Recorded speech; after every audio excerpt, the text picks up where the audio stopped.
Welcome to Paranormal, where the shadows whisper and true stories blur the line between reality and nightmare. Every encounter shared here is real and far more disturbing than fiction. Dare to listen?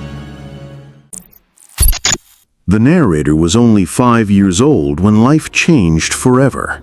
At that age, the world feels wide, filled with wonder and curiosity, and the lake near their family's permanent camper was no exception. On a summer day, that lake became both a playground and a nightmare. The child had gone out on a surfboard, eager to reach the other side of the cove where turtles often lingered. With small hands stretched out, they reached for one gliding beneath the surface. But in a split second, the joy of adventure turned into terror. The narrator slipped, tumbling off the board into the water below. At just 5 years old, they did not know how to swim. Their bodies sank quickly, feet pressing into the muddy bottom. With every desperate push upward, their head barely broke the surface. A fleeting gasp of air, a strangled attempt at a cry for help, and then the water swallowed them again. Panic consumed their small body. They fought to hold their breath, lungs aching, chest burning, the world above slipping further and further away. Eventually, the body betrayed them. The instinct to breathe was too strong, and cold water rushed in. First came the burning heat, then the numbing cold, and then a strange calm. Fear faded into acceptance. The struggle ended. Darkness claimed them. The next memory was nothing like drowning. The narrator awoke on the opposite shore of the cove, choking, gasping, water pouring from their mouth and nose. The sun was dipping low. Hours must have passed.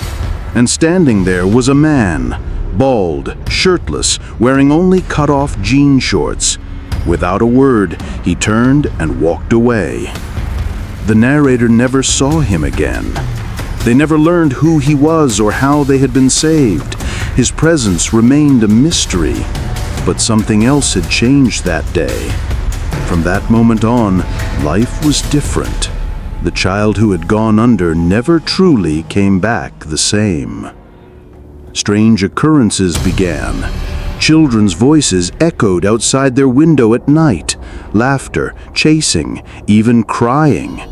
These sounds followed the narrator well into adulthood, long after such things should have been outgrown. Objects shifted in empty rooms. Small things moved on their own, sometimes larger things too. Friends and loved ones who witnessed these disturbances firsthand often left shaken, unable to explain what they had seen.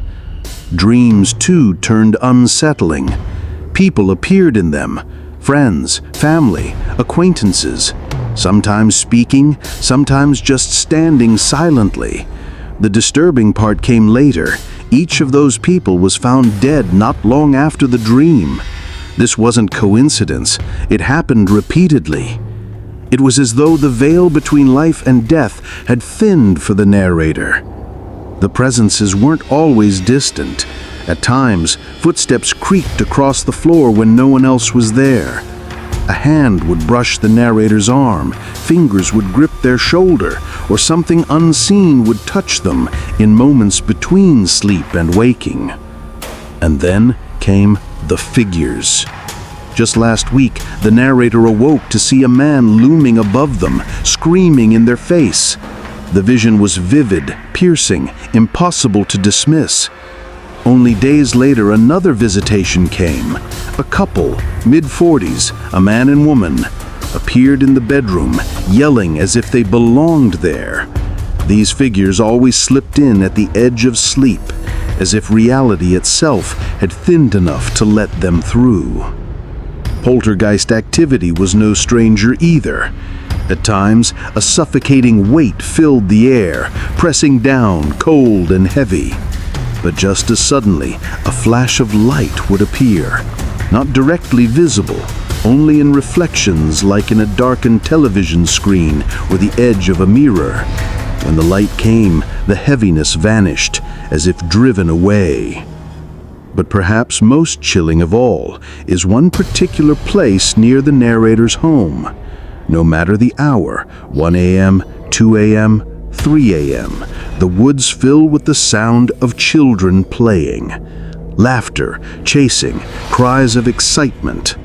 Always children, always invisible. Through all of this, one question lingers. Why? The narrator believes the drowning was more than a near-death experience. It may have tethered them between two worlds, caught in a liminal space, no longer fully anchored to life, yet not free to pass on. They describe it as being stuck, living where the boundary between the living and the dead is thinner than most will ever know. Now, at 40 years old, they look back on a lifetime of voices, apparitions, poltergeist activity, and chilling dreams that blur the line between this world and the next. And through it all, one truth remains. The child who drowned in that lake came back, but perhaps never truly returned. What do you think? Did that near-death experience open a doorway that never closed? Or did something else mark the narrator on that day? Share your thoughts in the comments below. If you found this story chilling, don't forget to like the video, subscribe to the channel, and share it with others who enjoy true encounters with the unknown.